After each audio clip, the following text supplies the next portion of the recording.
like to talk about people in this respect as to the bridge. The bridge was built in 1929. Imagine in your mind a 1929 Ford car. Imagine in your mind a 1967 Ford Fairlane 500. Look at the weight difference between a 29 Ford and a 67 Ford. Cruiser skirts, dual exhaust, twin aerials on the back. Okay, take a tractor and trailer, 1967, tractor and trailer. The equivalent of whatever they had in 1929. I don't even know if they had a tractor and trailer. Look at this, the weight difference. That bridge opened in 1929. That bridge never closed. That bridge was open 365 days a year, 24 hours a day. Traffic continuously wall to wall because this was the main north-south highway. Okay. That night, the weak link broke.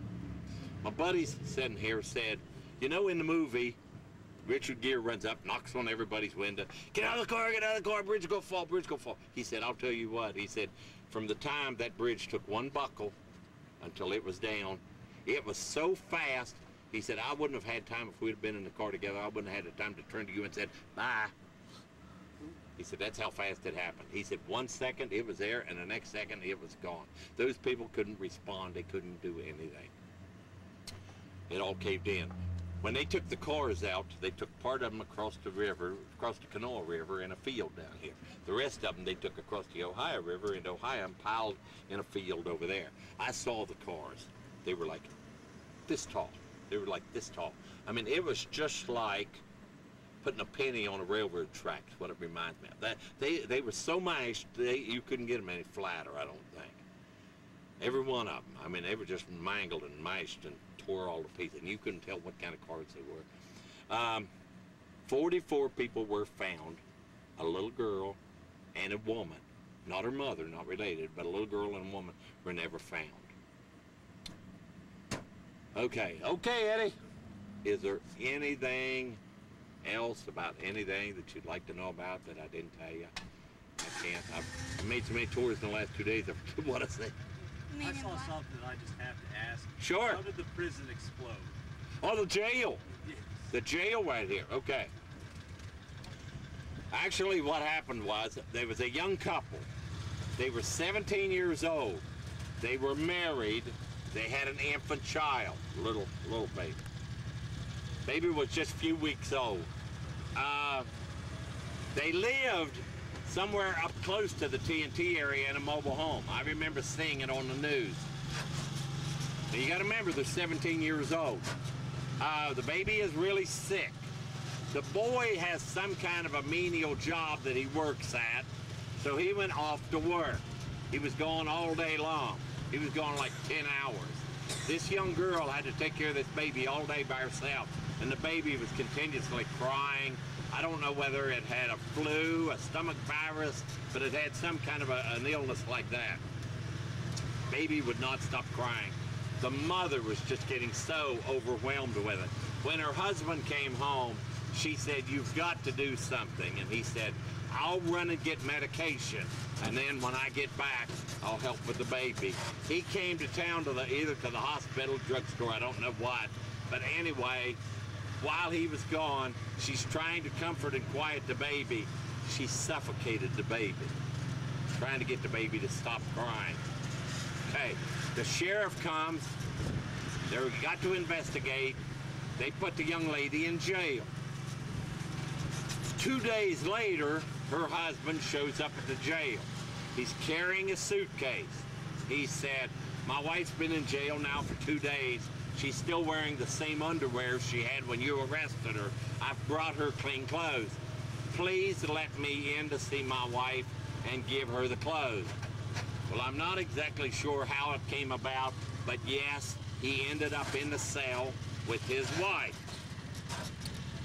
Once he was in the cell, he tells the jailer, yes, I have a clean pair of underwear in this suitcase, but I also have 24 sticks of dynamite, and under my coat, I'm carrying a sawed-off shotgun. Me and my wife are going home. You have to excuse me, I've been setting all day. my wife and I are going home. And of course the jailer says, I'm sorry, you can't leave. And the jailer gets on the phone, actually gets on the walkie-talkie radio, and then calls for the sheriff to report to the jail immediately. Well, when the deputies all in the area hear it, they come running like wild men too. So the deputies show up at the jail, the sheriff's at the jail, and the prisoner and her husband's in there with the dynamite and the shotgun. Okay, there was a highway patrolman from Gallipolis who just happened to be in the sheriff's office at the time. The highway patrolman and the sheriff were going to go to the mountains in West Virginia here and do some trout fishing. So they met to make their plans to go to the mountains fishing. So when all of this fiasco started in the basement, he went down to assist. The young man, he listens to him, trying to talk him into coming out. He listens to it for a while. He gets tired of it, and he says, this is all. He turns to his wife, and he says, I truly love you. I'm sorry. There's no way we can get out of this. They're going to send you to prison forever, and I can't accept this. Boom! He shoots his shotgun into the suitcase. The whole bottom part of the jail explodes, blows the whole outside wall out, everything. The young couple, I'm not sure they ever found them. I really don't know. The sheriff was killed instantly. The jailer was killed instantly. One deputy was killed instantly. They were standing behind this great big steel reinforced door that was down at the end of the hallway. You opened this big steel reinforced door and went down a hall, and the cells were like this. Well, they were in one of the first two cells, the young couple, and when they blew, it took that door out, that big steel door, and part of the wall and everything. And that's what, the shrapnel and all, is actually what killed everybody. Okay. One deputy was critically wounded. He died a day or two later. The highway patrolman lost a leg and lost an eye, but he lived. So that is the story of what happened at the jail. Now, back when Cornstalk was murdered by the settlers here in the 1700s, Cornstalk put a curse on Mason County, allegedly. And the Cornstalk curse says, you will have no prosperity. You will have pain and suffering for 200 years. So when the bridge fell, it was blamed on Cornstalk's curse. When the jail was blowing up, it was blamed on Cornstalk's curse. Any of the big fires, we've had big fires here, and it's all been put on Cornstalk's curse. So between Cornstalk and Mothman, we've had quite an experience. Okay? Thank you very, very much. Thank you. You take good care of yourself. Thanks, you too. Is that just a 3 months?